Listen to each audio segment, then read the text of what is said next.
ఆంధ్ర రాష్ట్ర ప్రభుత్వం ఒక గొప్ప పనికి శ్రీకారం చుట్టింది. అదే యోగాంధ్ర కార్యక్రమం. బేసిక్గా మరి ఇనిషియేటివ్ ఎందుకు తీసుకోవాలనిపించింది నాకైతే తెలియదు, కానీ ఇది ఒక మంచి కార్యక్రమం అనమాట.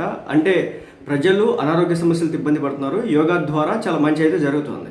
గత 30 రోజులుగా ఈ యోగాకి సంబంధించినటువంటి అనేక కార్యక్రమాలు చేపట్టి అనేక ప్రాంతాల్లో స్కూల్స్లో కావచ్చు, కాలేజెస్లో కావచ్చు, అదేవిధంగా పబ్లిక్ ప్లేసెస్లో కావచ్చు, ఈ యోగాకి సంబంధించి చాలా అద్భుతమైన ఏదైతే యోగా ఆసనాలు ఉంటాయో వాటన్నిటిని కూడా నేర్పించినటువంటి పరిస్థితి. మొత్తానికైతే ఆర్కే బీచ్లో వరల్డ్ రికార్డ్ అయితే క్రియేట్ చేసే విధంగా అయితే అడుగులైతే ముందుకు పడుతున్నాయి. దీనికి సమాంచేకంగా చంద్రబాబు నాయుడు గారు అధ్యక్షతని ఇదంతా కూడా జరుగుతుంది.